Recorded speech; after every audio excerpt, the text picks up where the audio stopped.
Hey folks, we're back. Sorry about that, a few technical difficulties, but we are here to talk about worms. So we've covered most of the basics here. We've covered kind of what bin to use, just making sure it's opaque, has a lid, make some holes in it if you have a drill or a nail or something like that. Add some of that bedding, like shredded up paper, cardboard, get it moist. Add on your worms, which email us about that. We're kind of trying to figure out a good way to see if we can get some red wheelers to people if they want it. It's also available to order online. Anyway, so adding the worms with some compost and a little bit of grit, like some sandy soil, so the worms can kind of digest what they're eating. And then we talked a little bit about adding the veggie scraps to the bin. Kind of go easy at the first part. Just add on a few things. You want to avoid dairy, you want to avoid citrus, onion, meat, any type of processed foods like peanut butter or something like that. You don't want to add that. But any kind of fresh vegetable leftovers, I suppose. Let's see, and then let's talk about the harvesting. So I was just saying that in this worm bin here, it has some stuff that is definitely ready to go on a garden. Just this black worm poop. Yuck, right? Yeah, it's kind of gross, but it's great for the garden. You can even see little bits of it just kind of scatter around. So they've been kind of slithering, sliming around the walls of this container. And it's got some great stuff to harvest, but I would probably wait on harvesting this one till it's maybe about half full, a couple inches higher or so. It can still go for quite some time. I think as the weather warms up, they'll be working faster and producing compost at a higher rate too. But yeah, once it's kind of mostly that material and about half full, what you can do is you can scrape all that contents to kind of one side of your bin. Just scrape it all over to here.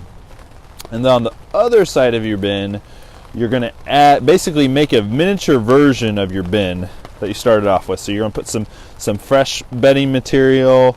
You're going to put some vegetable scraps over here. You're going to make sure that bedding material is wet, some fresh grit.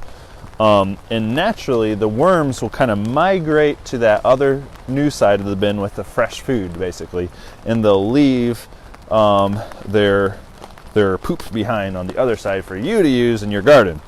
And that seems to be the easiest way to separate the worms from the finished product. Let's see here. I want to check my notes here and see if I'm missing anything yet. Yeah, as far as how to use it for your plants, remember it has a high nutrient content. It's pretty powerful, so I would advise kind of going a little easy with it. Top dressing it around your plants, just scooping up a little bit and adding it around your tomato plant or like some of your maybe heavier feeding garden plants, like your pepper or your eggplant or like your melons, your squash, something like that. You can add it around your house plants too. But yeah, maybe just go a little easier with it than you would with maybe a normal compost product because it's very high in nitrogen.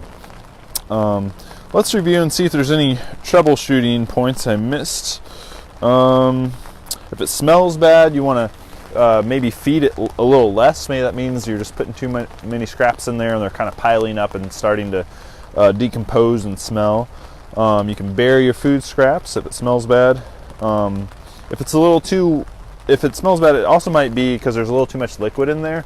You can either add more dry bedding to kind of soak that up. If there's a lot of liquid, you can also just kind of drain some of that off or scrape the bedding back and kind of scoop some of it out just to make it dry enough. If it's too dry, you can always spray some more water on it.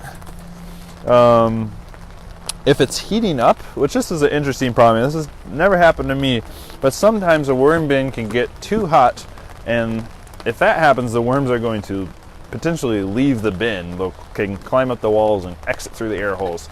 So you want to make sure and avoid that because you don't want worms everywhere drying up on your floor and dying and everything. But if that's the case, just add fewer vegetable scraps. The heat is caused by the actions of bacteria decomposing the scraps faster than the worms can eat them. So that kind of comes back to make sure you're just adding just enough so your worms can keep up with the scraps. Let's see, anything I forgot to mention about what not to feed the worms. And again, I'm going to put this online right below this video so you can check it out and see these bullet points yourself. But no processed foods, no dairy, no eggs. Unless you ground up the eggshells, you can use them too. They work great as a kind of a gritty material for the worms. Avoid adding the hot peppers too. Spicy hot things the worms don't seem to like. And oh yeah, and any like cardboard that has like a glossy finish, or like magazines or something like that, like if it doesn't feel kind of fibrous-y and rough, probably don't add it for a bedding material. Yeah, again, good luck with your worm bins. If you need some worms to get started, contact us and we'll see what we can do given the circumstances. But it's a great way to compost food if it's in your kitchen. One reason why I like it is because it's been right in my kitchen. So if I'm cooking and like I have some scraps, I can just dump them into there and forget about it.